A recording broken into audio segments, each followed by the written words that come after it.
Faster Mike, good afternoon. Welcome to Mannin Line on Manx Radio. Through till 1 with the constituency MHKs from Ramsey. Alex Allinson and Lawrie Hooper are here.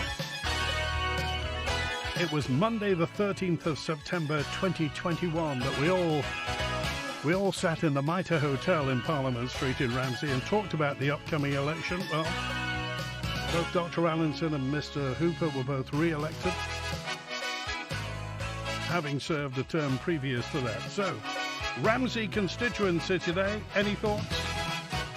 Text, email, call and WhatsApp and Faster Mike. Good afternoon to Lawrie Hooper and Alex Allinson. Good afternoon. Good afternoon. Well, it was a long time ago that we sat in the Mitre, Lawrie Hooper, in that, how long is it now?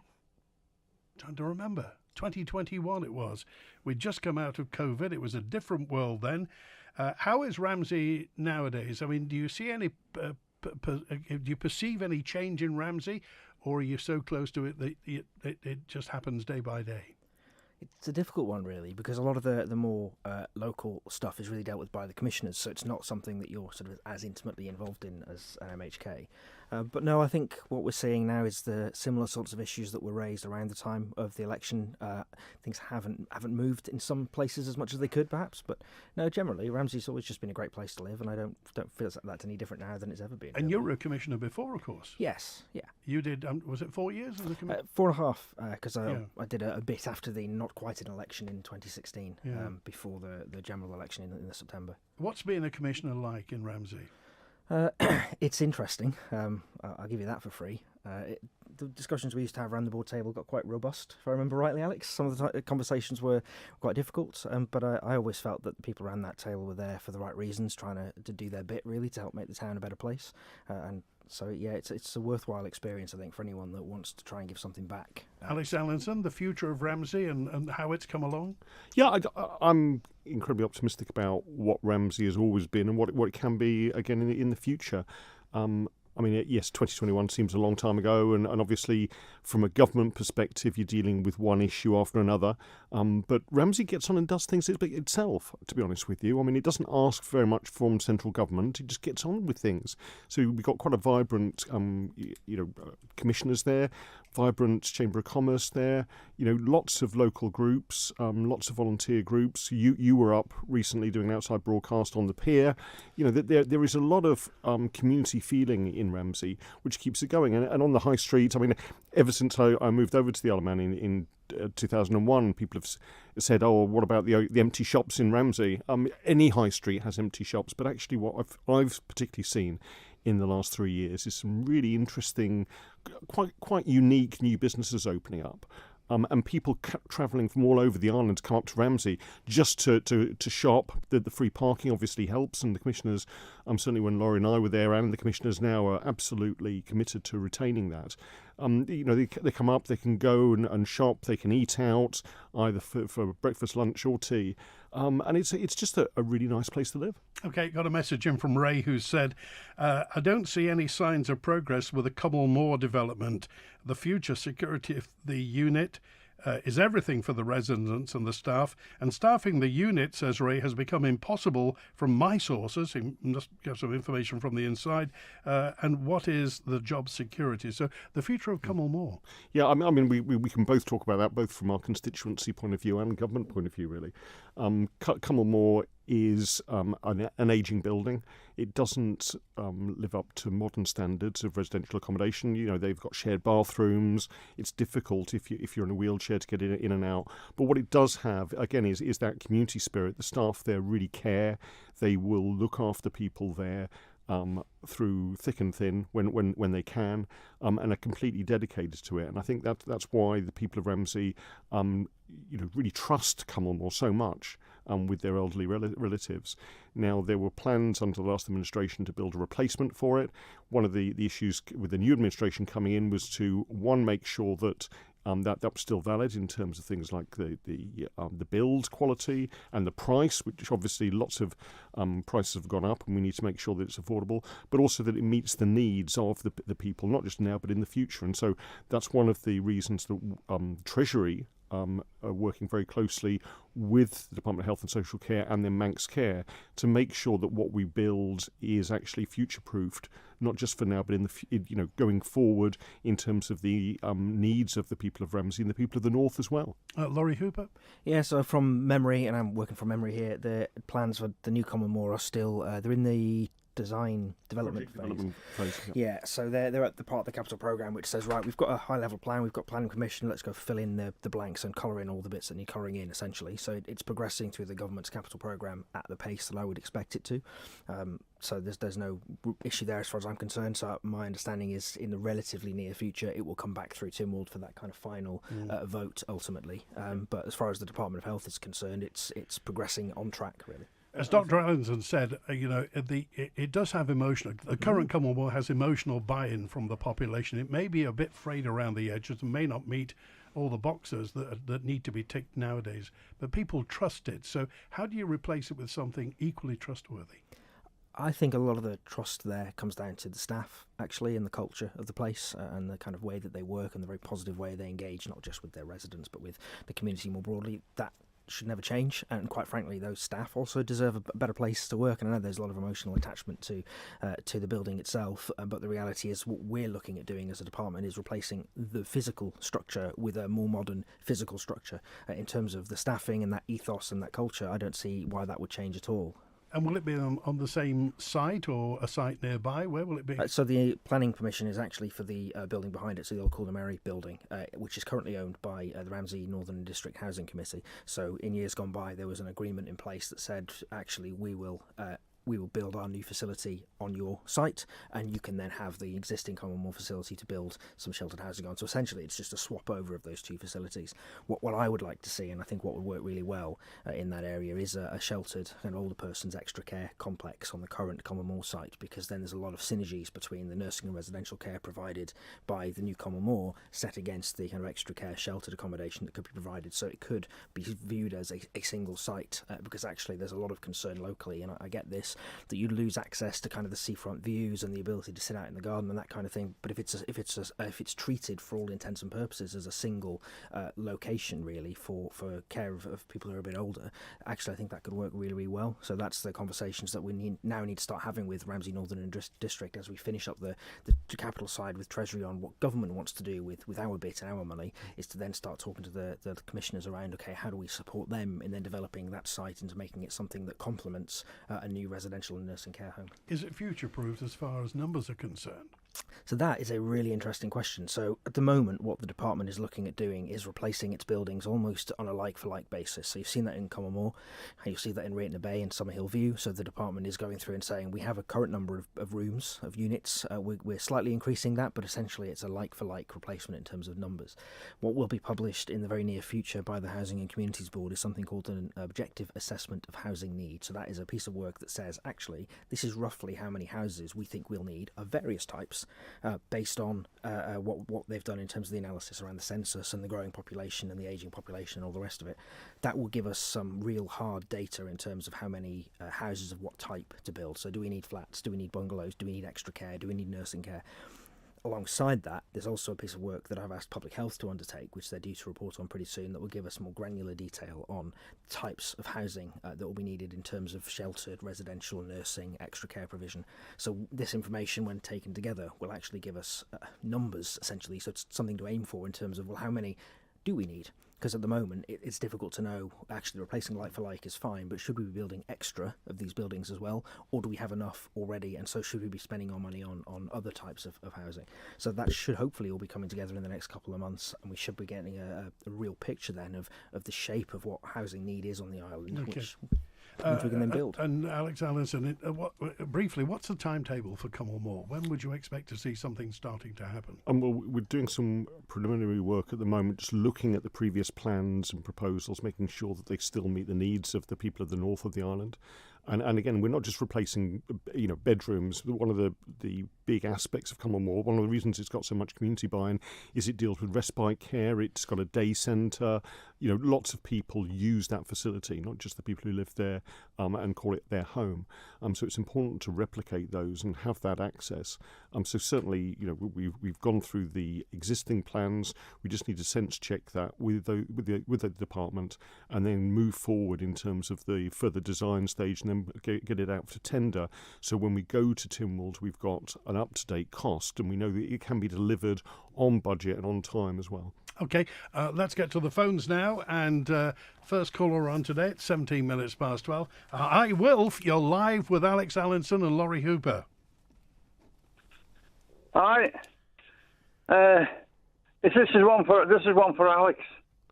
Have you had any success, Alex, about getting permission to clean our beach yet?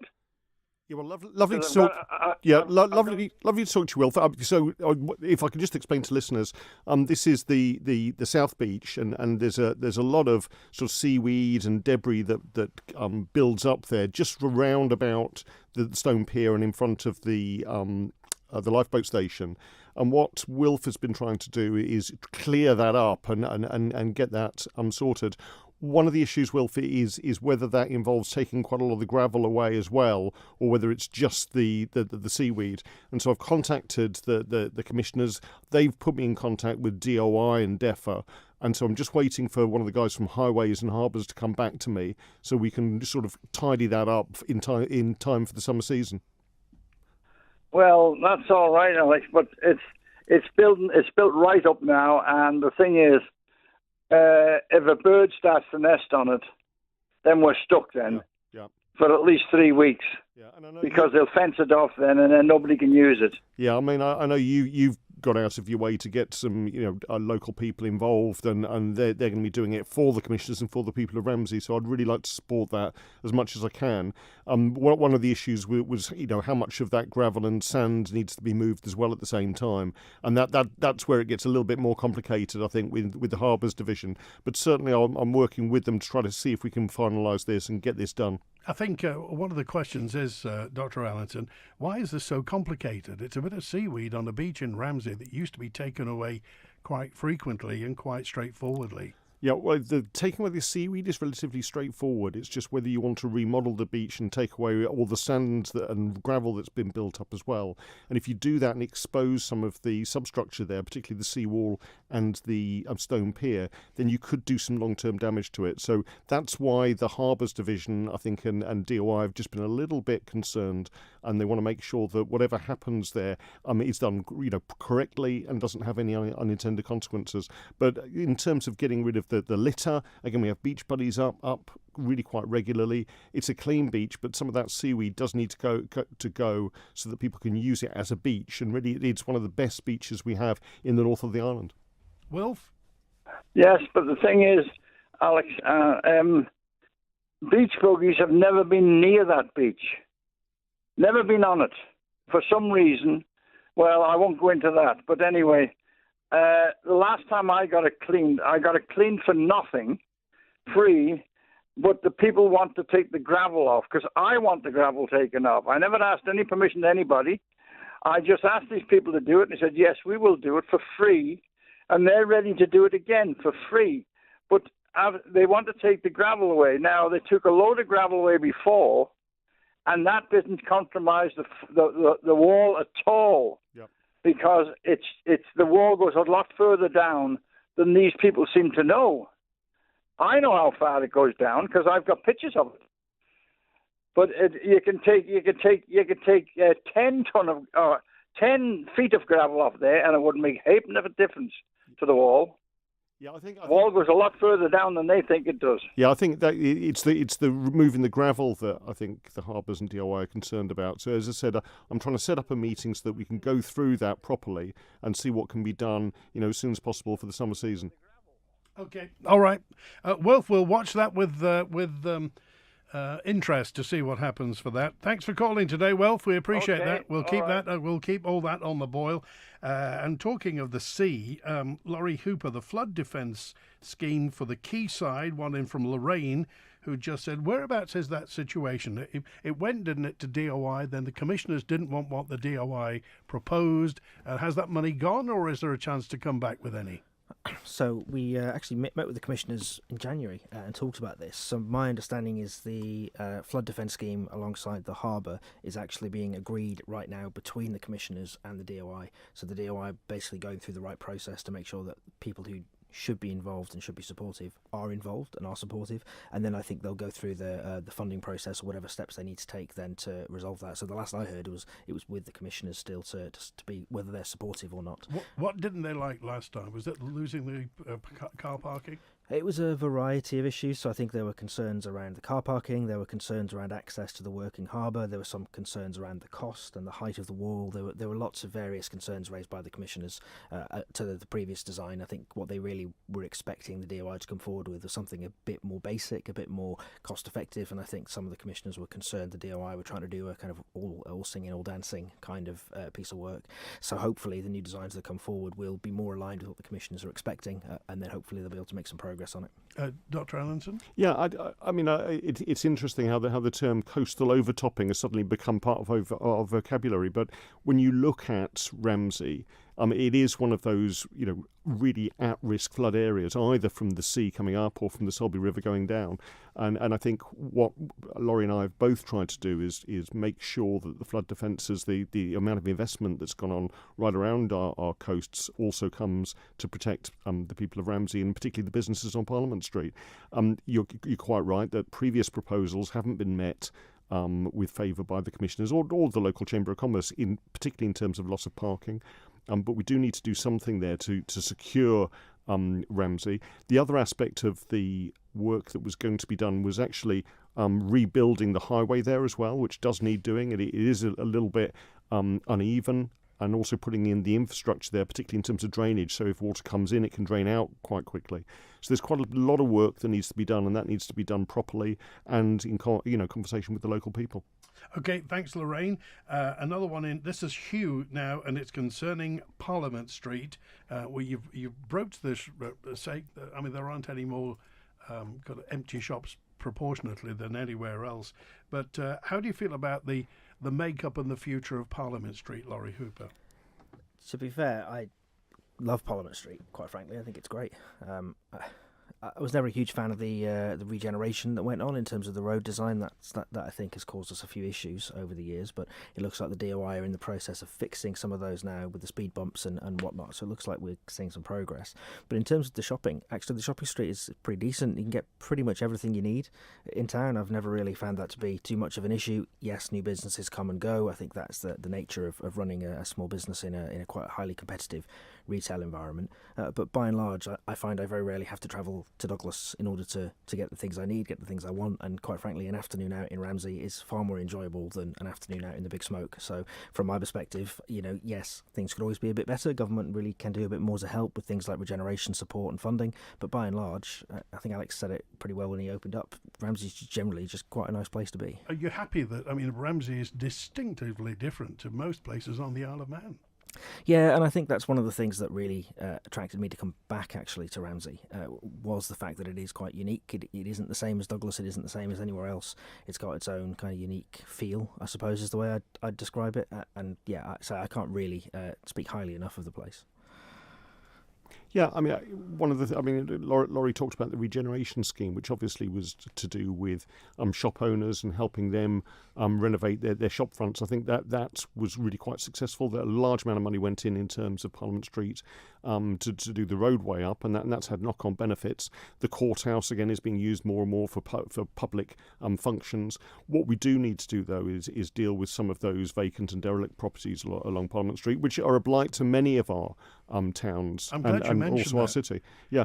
Everybody talks about it. Whose responsibility is it? Is it the commissioners, central government? Is it the owners? I think the key responsibility actually is the owners. Now, some of them haven't necessarily got the money to do up their properties, But that's why I think they should look at working with governments. We had the infrastructure investment scheme to look at brownfield site developments, and I know that several companies in Ramsey applied for that but were unsuccessful in the first round. That's fine. We've got more time to look at that. But actually, we've got some relatively wealthy landlords up in Ramsey who I think could do more to their properties to bring them back into active use. And that's why, from a Treasury perspective, after a Tynwald motion, we are looking at how we could use the rate system or actually a land tax system to actually work as a carrot and stick approach to bring some of these back into use. But also we've got to deal with some of the stumbling blocks, particularly around planning. And in this administration, we keep on saying we need to get rid of some of the blocks in terms of some of the planning restrictions that apply. Parts of Ramsey are protected in terms of the heritage sites, in terms of the buildings there. So it is sometimes difficult to put up new buildings in certain areas. But there are some sites that have been left vacant for years that people have wanted to put money in and have been registered. So particularly the Old Britannia pub, for instance, I know people who wanted to do that up. There's been lots of different schemes, but it hasn't come to fruition yet. I think more could be done in terms of looking at the planning, looking at the incentives, but also looking at the disincentives to get people to actually, put their money where their mouth is and invest in some of these areas in Ramsey. Okay, I think that's quite an important point, actually, is from a government perspective, what the government can do is incentivise behaviours or disincentivise behaviours. So, you can charge people to leave properties empty, you can provide financial support to help them do them up. But ultimately, all government can do is put the levers in place and start pulling them. It is on the owners of those buildings to decide then what they want to do with their buildings. So even if all these things come to fruition, even if we had the best planning system in the world and there was money on the table and all the rest of it, actually, if the owners of those buildings aren't minded to invest and to make them better, to do improvements, it's hard for central government to step in and do it. So out of sheer bloody mindedness, they could just keep them dilapidated. That's a possibility. I mean, this is where I think it gets slightly more complicated, because the commissioners actually have a range of powers in respect of things like dilapidated houses, for example, where the commissioners have powers to step in and do works on behalf of owners and send them the bill. There's lots of options available to the authority. There's a process as well that exists in the UK called an empty dwelling management order, whereby the local authority actually takes over the ownership of a dilapidated house, does it up, adds it to their social housing stock, rents it out until such time as they've paid off their own costs, and hands it back to the owner. So there's lots of options available, I think, some of which currently exist on the island. And in fairness to Ramsey commissioners, I think they do take quite a proactive approach to dealing with some of the problems that they encounter, to actually using their enforcement powers quite positively. But really, we need to see a bit more of that going on as well, I think. Is it possible to get residential planning for the centre of Ramsey? Yes, and actually it's happening. The old Mart site is being redeveloped now by a private developer who's putting in residential accommodation there. So it is happening, and that was a brownfield site that was left vacant for ages. I mean, the other success, but actually it's probably the worst example of dilapidated houses on the Isle of Man, was Bleak House. And again, that was a disagreement between some of the freeholders, and led it to literally go to rack and ruin.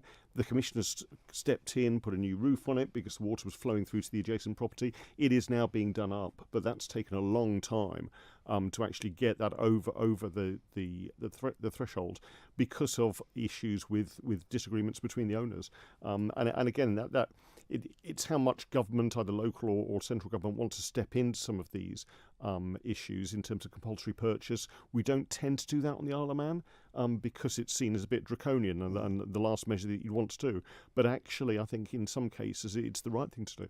Okay, and Rich has just dropped a note in and just said, well, briefly, he'll say, how hard is it to ask somebody to paint their house or to pick up their rubbish, Lawrie Hooper? And I think that's the point. You can ask people to do these things, but then actually, if they say no, it's very difficult then to enforce that on them. Ultimately, everyone has a right to own their own private property and manage that in a way that they see fit, provided, of course, they're not acting in detriment to everyone else that lives around them. And that's where a lot of the local authority enforcement powers come in. So in terms of dilapidated properties or properties, I think the language in the law is detrimental to the amenity of the area. So it's quite a broad brush stroke. But then it comes down to what's reasonable. Is it reasonable for the commissioners to kick the front door down with a paintbrush and do your... It's not, actually. So actually, there's a wide range of things they can and do often do. But I think what some of us, like Alex was just saying, would like to see is a bit more of that proactive interventionist approach, being willing to do some of the things that we, I think, government and local and national have the powers to do, whereas quite often people will take a lot more care around that and probably might not be as willing as say, I would like them to be, to take that enforcement action where it's appropriate. Yeah, but some of these cases are quite complicated. I've been involved with cases whereby somebody's been put into hospital for a long period of time or ended up going to nursing home, and there's nobody to look after their house, so leaks start appearing and it gets the gardens get run down, and then it's quite difficult for the commissioners to step in and start cleaning somebody's garden, or people who unfortunately pass away, and it's a real issue trying to chase who their heirs are, and sometimes they're overseas as well, and trying to make them responsible.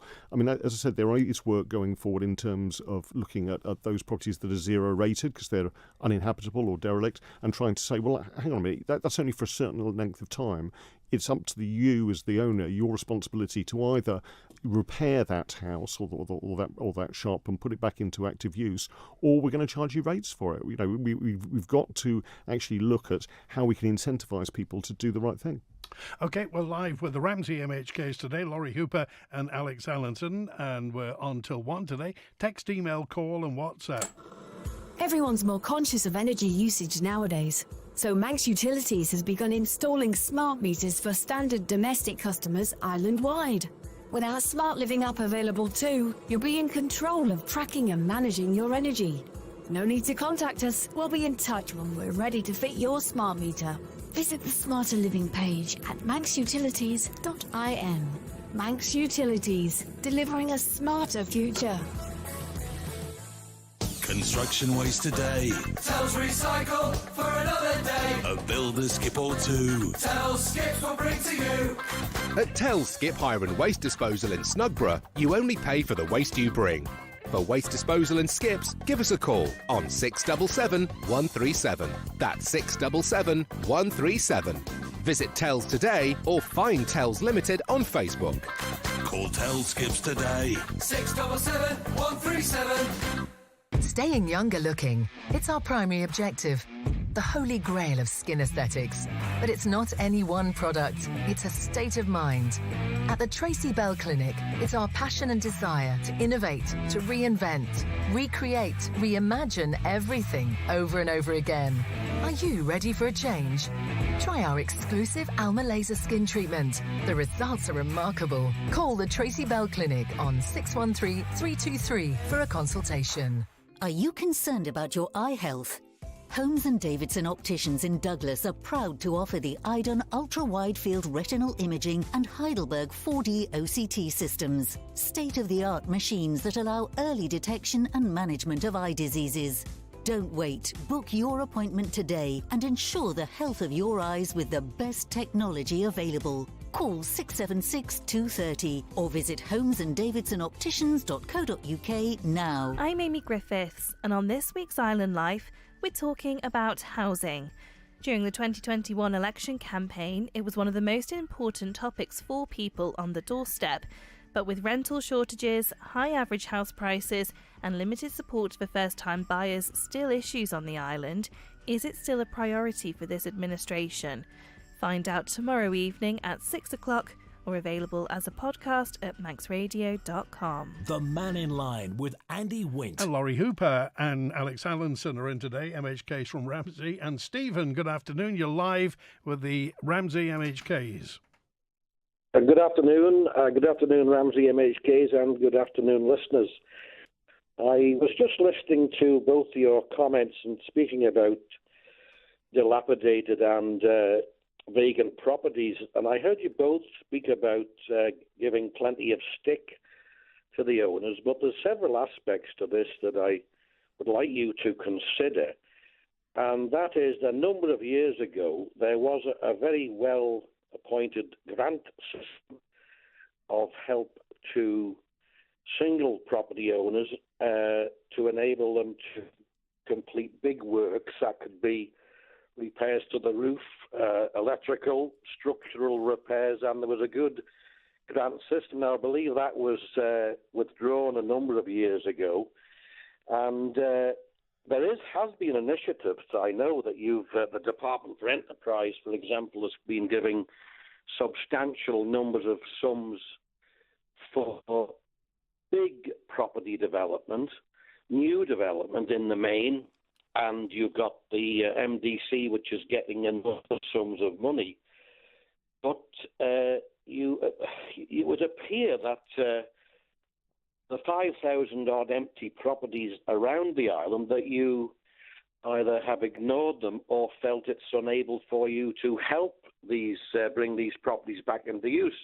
There will be a number of reasons why they're empty. It could be that the owners have died and we don't know who they are, or the owners simply do not have the money to improve them. You often look at the property and think, is it empty? And you find somebody is living there. So you're giving plenty of stick. You're helping the new developments. What you don't seem to be helping the individual property owners who have older property stock. And as you may both be aware, it's very difficult to get mortgages for older property stock unless they fully comply with all the building survey regulations, the wiring, the plumbing, the structure, the timber. And I do feel it's something that, as you have given money out to big developers, I just want to know why you've ignored this section of society. It seems a very unfair way to do it. So there's a lot to unpack there. I mean, the 5,000 property number you just quoted, that I think is roughly the number of empty properties at a particular point in time, so on the census date, essentially.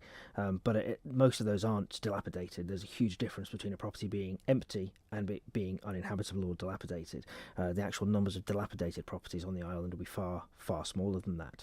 But ultimately, if someone owns a property that's dilapidated and they don't live in it and they can't afford to do it up, why don't they just sell it?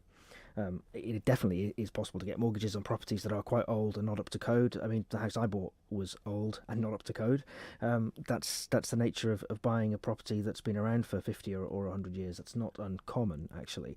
So my question, I suppose, is all the other schemes you talked about, the additional grants for energy efficiency, for example, that have come in under this government, the money for Manx Development Corporation to build 133 extra properties, the money that's gone to the Island Infrastructure Scheme to build another chunk of properties. It's all about building new properties where otherwise there wouldn't be a property.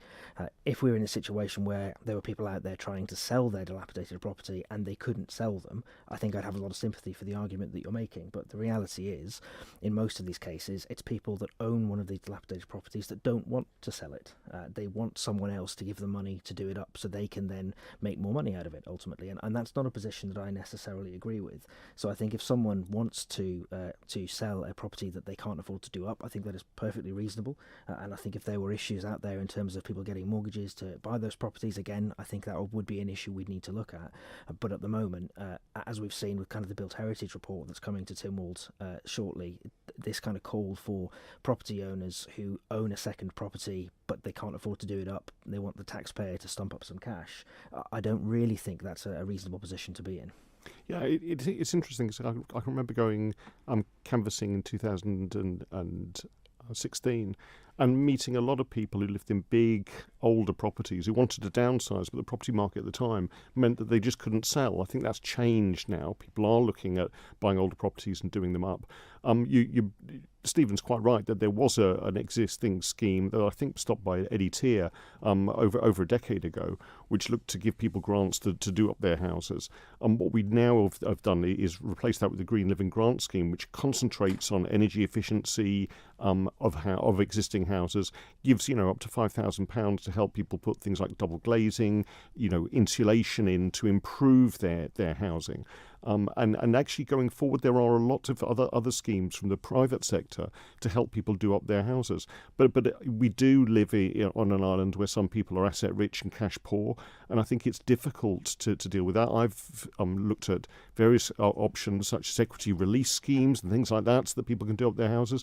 It's quite complicated though, and I think if somebody lives in a house that's no longer suitable for them, then as Lawrie has said, one of the options is to sell up to perhaps a young family who can do that house up and make it a home again, and they can downsize. And I think we need to have that flexibility in terms of the housing market by increasing the overall range of housing we have on the island. Stephen?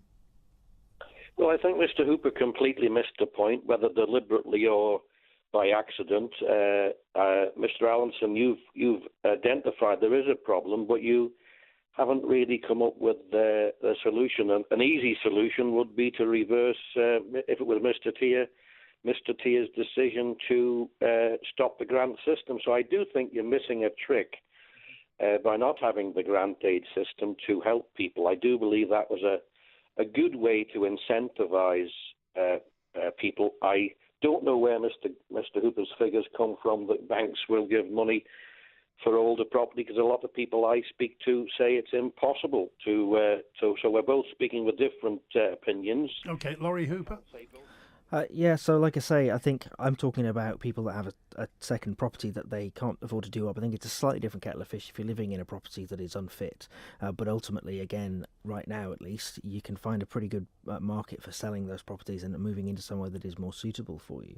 In terms of comments around mortgages, I mean, this question comes up quite a bit, actually, and there have been regular and frequent Tynwald questions around this, and the DFE regularly go away and check with what's going on out there in the market, and they come back and the answer is the same every single time, which is actually the mortgages are much more readily available now. There was definitely an issue a number of years ago when banks sort of removed their kind of 5% mortgages. These days, actually, it's all getting pretty much back to where it was pre-crash, in that actually the mortgage market, again, is pretty lively. Obviously, you've got to be careful with the rates because they're changing almost on a week-by-week basis, it feels sometimes. But the reality is, if people are out there and they have a second property that is dilapidated, you know, they really need to look at all the things that they can do, all the options that are open to them, and one of those options is looking to sell it to someone else who can afford to do it up. I think the default here, asking for government grants, is symptomatic, I think, of a bit of an issue we have on the island, which is people want government to be smaller and to spend less taxpayers' money on things, but ultimately, every time there's an issue, we do get these calls for government needs to step in and spend taxpayers' money to solve the problem, and sometimes that's the right thing to do, and sometimes it isn't. Okay, Stephen, was that an answer to your question? Not really. It avoided the central issue, which is government, despite what Mr. Hooper says, government do give money to developers for new buildings and flats and apartments, and they do not give money for even, say, a single purchaser that wants to buy a house, but possibly the ability to renovate it, it puts them off because there's no help with the grant system. And is this, you're talking about particularly people with just one property or people with more than one property? Yeah, Mr. Hooper's concentrating on people with more than property. I'm talking about a person who may wish to purchase one property, but it needs a certain amount of work done and it is impossible to find the funding. Now, if the grant system was reintroduced, then there's there to know that the government can help. I believe it used to be that there's a set amount given. A number of applicants in the year would come on a first come first served basis, and that would, once it was gone, but then it would have to wait till the next year. So it would appear that new builds are good, and trying to bring some of the older properties back to use is not so good. Okay, all right. We appreciate that, Stephen. Thanks for your call today with the Ramsey MHKs, Dr. Allinson and Mr. Hooper.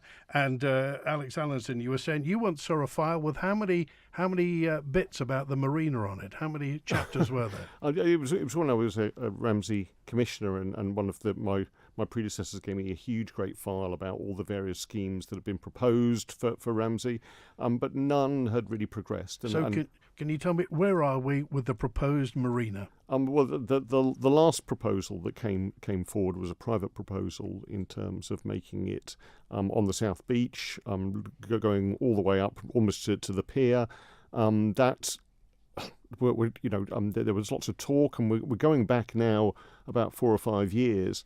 Lots of talk about that, lots of public meetings. Some people were very in favour, particularly those people who use the harbour.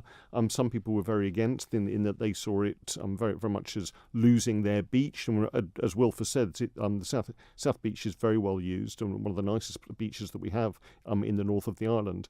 As far as I know, that scheme hasn't progressed, partly because of a lack of funding.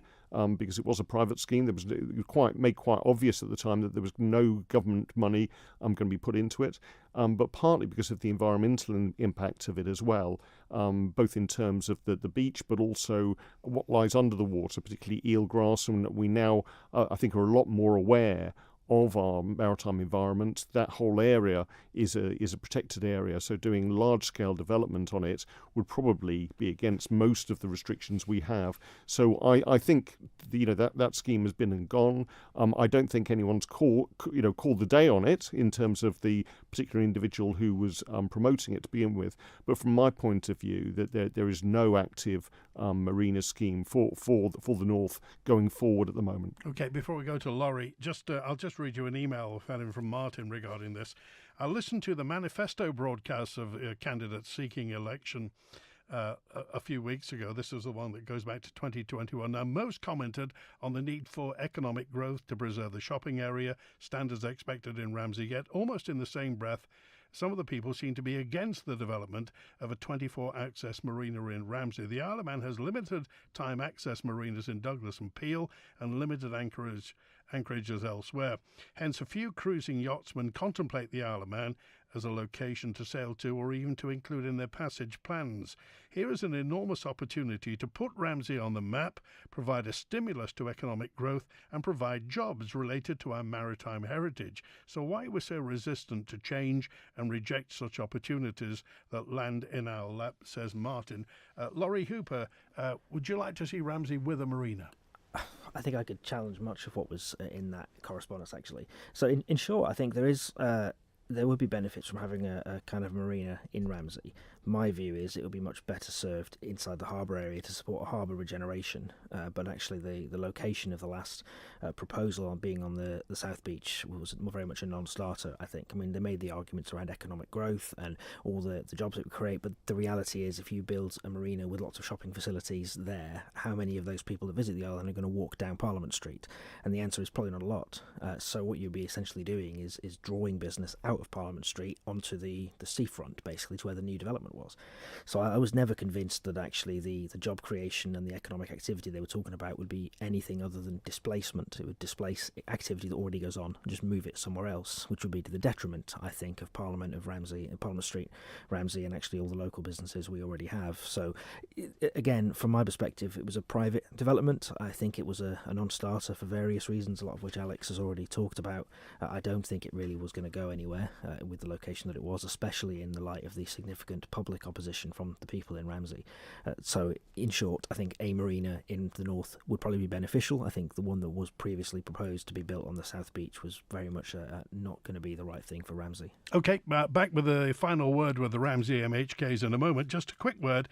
After it being our 60th anniversary after Mannin Line Monday and Friday, we look back in the archive. And after Mannin Line today, John Moss looks back to the Clean Sweep litter campaign in the late 1980s, launched on the Isle of Man by Nigel Mansell, the Clean Sweep litter campaign. You'll also hear former racing driver and island resident talking to Jeff Cannell. The only radio station that's Manx, and we're proud of it. Celebrating 60 years. This is Manx Radio. Life isn't always easy, and we can sometimes feel we're totally alone in our struggles. From employment issues, housing benefit complications and relationship breakdowns, to faulty goods and bad workmanship. But whatever hurdles you face, Manx Citizens Advice Service at Tyrush and Port Erin is here to help you overcome them with free confidential support and advice and guidance on where to get the help you need. We're open each Friday from 10:30am to 12:30pm, no appointment necessary. Alternatively, leave a message on 833 969 or email scac@manx.net and one of our team will get back to you. citizensadvice.im, here for you for life. When couples decide to part, there's a lot to deal with. There's the matter of the children, the matter of your property, the matter of pensions. You need to consider the matter of existing wills, and perhaps the matter of a business. And because you matter, Man Benham Advocates are here for you when it comes to divorce and family matters. For help and advice and a free initial consultation, call Man Benham on 639 350. Man Benham, here for you. See what's in store now at Ramsey Garden Centre. We've spring and summer bulbs and seeds and plants for tubs and borders, plus onion and garlic sets, seed potatoes, spring planters and more, including azaleas, rhododendrons and roses, fruit trees, primroses and violas. There's something for gardeners young and old at Ramsey Garden Centre. And for exclusive offers, pick up a reward card today. Check on Facebook or call into Ramsey Garden Centre. Open 7 days a week on Albert Road. The Mannin Line with Andy Wint. Lawrie Hooper's here, and also Dr. Allinson, Alex Allinson as well. What would you say to constituents in Ramsey at the moment? Should they be optimistic or wary of the future? Yeah, I think people genuinely in Ramsey are optimistic anyway, whatever I say to them. I think we live in a lovely, beautiful town, and there's a real commitment there by everyone in the town, everyone who runs businesses there, who lives there, but also the local authority and the MHKs, both Lawrie and myself, to keep Ramsey going and keep Ramsey alive. But again, Ramsey does it by itself, and I think there is that community spirit and independence which has always been there and hopefully always will be there. Okay. You do quite, monthly surgeries, Lawrie Hooper. Does anything particular come through from the constituents? Yeah, it's a range of issues, actually. Me and Alex always up there second Saturday of every month, 10 till 12 in the coroner's office at the town hall. No appointments, just drop in. But no, it's a range of things. So sometimes it's people with personal issues, so whether it's benefits, housing, whatever it may be. We get people that want to come in and talk about the budget, taxes, big picture national stuff. The health service, unsurprisingly, comes up quite a bit, especially access to GP appointments and things like that. But broadly speaking, it's the range of issues that you'd expect to get on a day-to-day basis, I think, dealing with the issues that we kind of deal with. There's nothing that comes through as a single overriding area of concern. How do you deal with personal issues, Lawrie Hooper? I mean, if somebody comes with a very personal problem, family problem, perhaps health problem, how does an elected representative, at what point do you jump in? We deal with it very confidentially, I would say. So everything has to be about, well, what does that individual want us to achieve? Are they looking to get an appointment? Are they looking to have a benefit reviewed? Whatever it may be, actually, what is it they need us to do? And then it's making sure that they're fully aware of what they're sharing with us, who we're going to be sharing that with, the steps we're going to take to try and help them move things along. I mean, not everything is within our gifts as MHKs. We're not individual decision makers in that context, so we can't tell government to do things. But what we can do is help people navigate the system so that they get the outcome that is the right outcome for them as far as possible. But everything is dealt with very much in a confidential, on a very personal basis. And final word from Alex Allinson for the future of Ramsey. Yeah, I mean, what I'd say to your listeners is if you haven't been up to Ramsey recently, go and visit. It's changed. It continues to change. It will always carry on changing. But it's a really good place to come up and visit. To come up, see the shops, go around the Morag Park, have a game of bowling, have lunch or maybe have dinner there or go out for the evening there. It's a great place to live and work, and I'd like to welcome anyone, to come up and just see what the local people can do for themselves. Okay, good to have you along. Lawrie Hooper, Alex Allinson, thanks for being with us. Thank you very much. So stick around for Nigel Mansell and Jeff Cannell after Mannin Line. Remember, on Wednesday, big day today. Well, big day on Wednesday because we're live at St Ninian's High School with the students. Tomorrow's voters today, and also, of course, we're live out and about because the Queen's coming to Douglas to make it a city. In the meantime, if you want to get in touch, email manninline@manxradio.com. The answer phone's also on 682 631. And stick around after the news. Christie's here with 1 to 3. Thanks to Ben Hartley on the phones today. Enjoy the rest of your